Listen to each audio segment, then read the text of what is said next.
Shalom ao povo que cumpre mandamento, shalom ao povo do Eterno, né? Shalom ao povo que faz techuvá. Você está no canal Perfeita Ordem, né?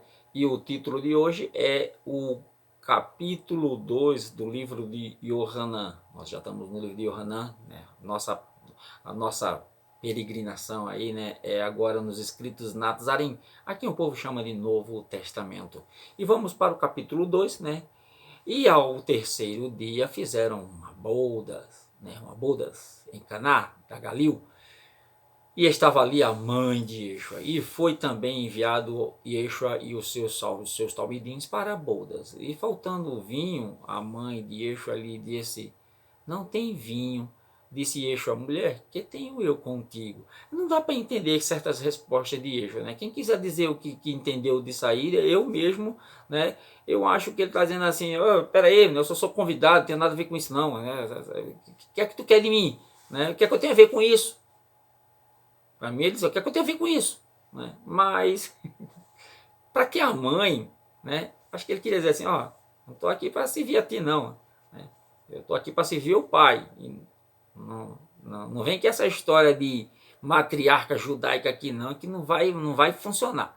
Né? Ainda não era chegada a minha hora. Sua mãe disse aos serventes: fazei tudo quanto ele vos disser. Ou seja, de repente ele diz assim: não é a hora de eu me revelar. Né? Mas nem ela sabia quem ele era, né? Porque ela vem seguir ele muito depois.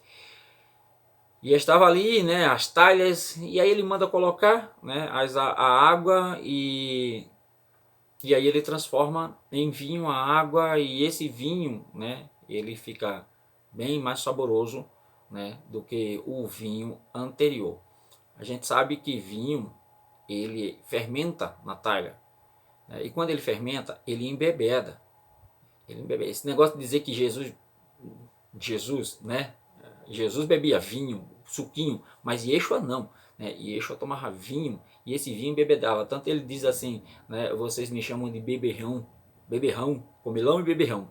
Né? Então, esse vinho, tanto que Noé também, Noa, né, ele se embebedou com o vinho de uva. A uva embebeda, porque ela fermenta, né? Então não é só suquinho não, tá? Vamos acabar com essa história de infantilizar as histórias, né, do Eterno. Então esse foi o primeiro milagre, né, a primeira manifestação, o primeiro início de Yeshua, né, em seu ministério. E tendo feito e aí, né, ele desce para Jerusalém, ainda acredito que seja o primeiro ano ainda, né, começando o primeiro ano ele, e aí ele desce e vê o templo. Só que o Hanan é complicado, porque isso aí nos outros livros, né, dos outros três Talmidins, Matiarro, Lucas e Marcos, eles colocam essa passagem lá no finalzinho, né, lá no finalzinho, já próximo à crucificação. E aqui me parece que é o primeiro ano, né, de Yeshua, o primeiro ano de Páscoa de Yeshua, ele entra no templo. Né, não tem uma cronologia muito boa, Yohanan, né, porque ele vai revelar coisas que os outros não revelam. Ele é um livro revelador para todo mundo, diferente dos outros que Lucas foi direto a Teófilo, Matitiarro direto aos Yehudim, né? E Marcos assim, mais para goins, que ele fala muito de cura. Né? E todos feito, e aí ele fez um cordão, né? De cordel, um azorrague de cordel, lançou todos fora do templo, também todo bois, ovelhas, espalhou o dinheiro dos cambiadores e derrubou a mesa. E disse aos que vendia pombos: tirai daqui estes e não façais da casa que leva o nome do meu pai uma casa de vendas, né? Casa de trambiqueiro. Essa passagem tem muito a ver com a passagem de lá eu não lembro qual é o livro, acho que é os Gálatas, né? Quando Shaul diz assim aos Gálatas: não voltemos aos rudimentos antigos. E Yeshua está falando que Shaul está falando de quê? Perdão, Paulo está falando de quê? Está falando dele, que ele participava desse comércio no templo, certo? Ele era conivente com isso aí. Era um comércio de troca de peles, tanto que ele fazia tendas, já falei sobre isso várias vezes aqui.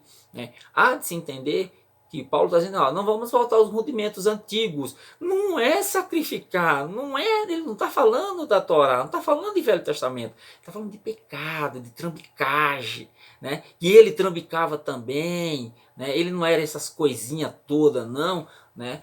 Porque ele não enxergava a verdade, então ele participava desse comérciozinho aí no templo. Chegava um boi lindo e o sacerdote dizia, esse não presta, vai lá no templo trocar, e o cara trocava por um pior, ainda voltava dinheiro, e o sacerdote dizia, não, isso aí tá bom. E aí eles ganhavam com isso. Era uma trambicagem terrível, o Sanhedrin estava, né, totalmente como os tribunais de hoje.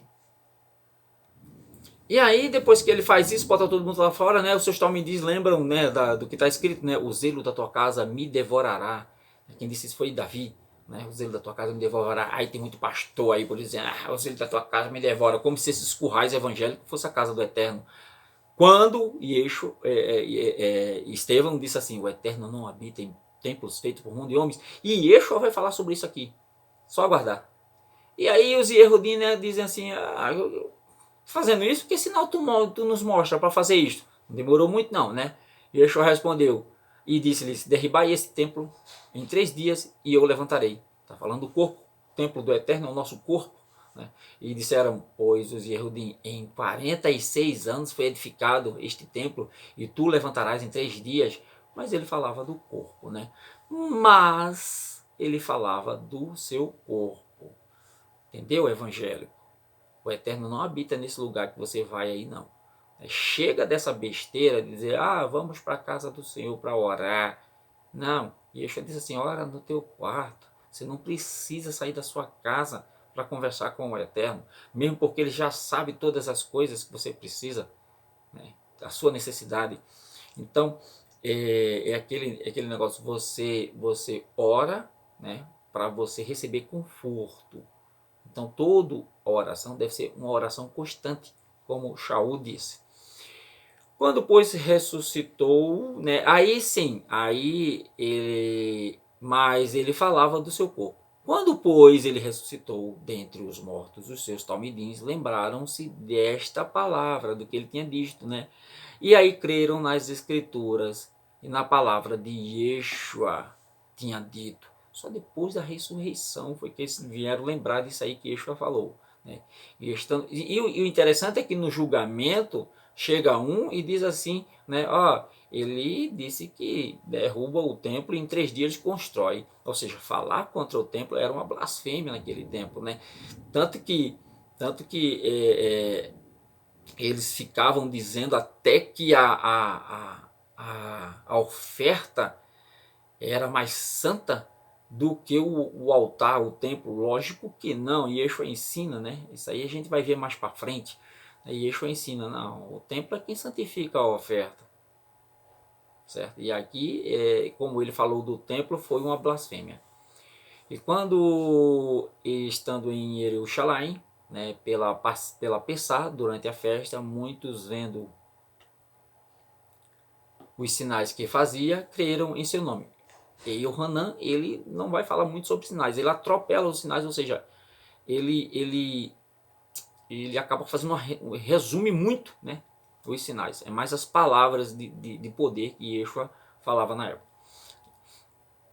Mas o mesmo Yeshua não confiava neles, porque a todos conhecia. E não necessitava de que alguém testificasse do homem, porque ele bem sabia o que havia no homem, ou seja, ele sabia o que havia nos corações do homem. Hoje está muito difícil. Né? Hoje, como as pessoas não estudam a palavra, não têm a capacidade de abrir, né, no caso a Bíblia, né, para estudar, eles são enganados facilmente, porque não confrontam. Isso aqui, gente, é examinar as escrituras. O resto é só ler, blá blá blá, e escutar o que o cão guloso diz.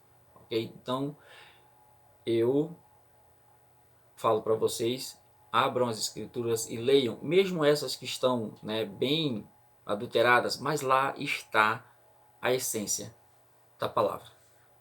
Um shalom a todos, Vedetut et haimet, vehaimet teshahe et he. Tem gente que acha raiva quando eu falo hebraico, quando eu falo em espanhol, né?